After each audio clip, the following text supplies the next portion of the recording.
सारा ज़रा के कहने पर वहाँ पर रहने के लिए तैयार हो जाएगी तो मज़हर साहब को काफ़ी ज़्यादा फ़िक्र होती है सारा की, और वो बार बार फ़ोन कर रहे होते हैं। आदिल जो है वो टाल मटोल से ही काम ले रहा होता है कि अभी ज़ारा की माँ की तबीयत काफ़ी ज़्यादा ख़राब है, इस वजह से सारा यहाँ पर रुकना चाहती है। लेकिन सारा तो जब अपनी माँ के मुँह से ये सारी हकीकत जानती है तो अपनी माँ को माफ़ कर देगी। इन सब में शाज़िया की कोई गलती थी ही नहीं, क्योंकि शाज़िया जो है वो सारी हकीकत सारा को बता देती है कि सिर्फ़ और सिर्फ इस सब में उसकी फूफो की ही गलती थी, क्योंकि फ़रहत ने जिस तरह से शाज़िया को वर्गलाया और उसको बेवकूफ़ बनाकर यही कहा कि तुम्हारी बेटी की और तुम्हारी जान को ख़तरा है, क्योंकि भाई साहब तो बहुत ज़्यादा गुस्से में हैं। सब सारा को काफ़ी ज़्यादा अपनी फूफो पर इस वक्त गुस्सा आ रहा होता है कि उन्होंने कितनी बड़ी गलती की, कितनी घटिया हरकत की थी, लेकिन इस हद तक भी वो गिर सकती हैं सारा ने कभी ये सोचा भी नहीं था। घटिया तो वो थी ही।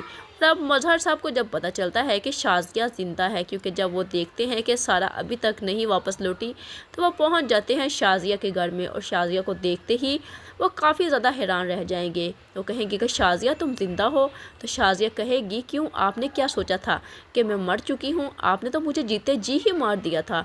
तो यहाँ पर मज़हर साहब कहेंगे कि शाज़िया तुम ये क्या कह रही हो, जीते जी तो तुमने मुझे मारा था। तुमने अपनी बेटी को छोड़कर यूँ घर से अपने आशिक के साथ भाग गई, और तुमने पीछे पलट कर भी कभी नहीं देखा कि तुम्हारी बेटी ज़िंदा है या मर गई।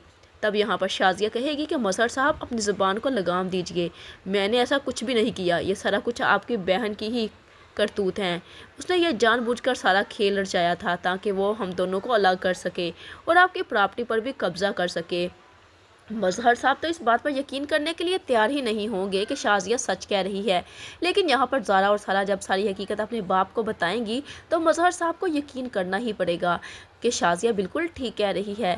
सारी की सारी गलती जो है वो फ़रहत की ही है, और फ़रहत ने इतनी घटिया हरकत की सिर्फ़ और सिर्फ दौलत की वजह से।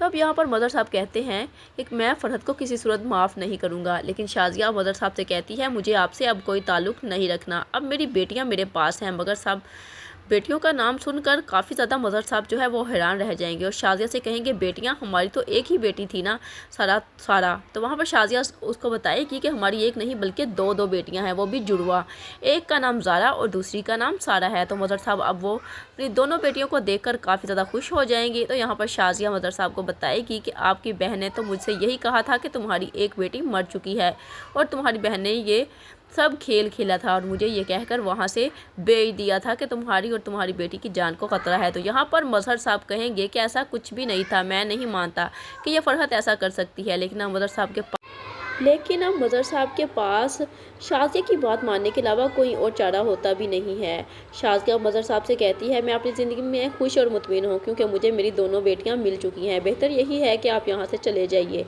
तो यहाँ पर मदर साहब कहेंगे कि ये मेरी भी बेटियां हैं, तुम ये शाज़िया क्या कह रही हो? शाज़िया कहेगी मदर साहब मैं बिल्कुल ठीक कह रही हूँ, मैं नहीं चाहती कि फिर से आपकी बहन को कोई ऐसा खेल खेले कि मेरी दोनों बेटियों को मुझसे दूर कर दे। तो मदर साहब शाज़िया से कहेंगे कि अब मैं तुम्हें यकीन दिलाता हूँ कि अब ऐसा कुछ भी नहीं होगा।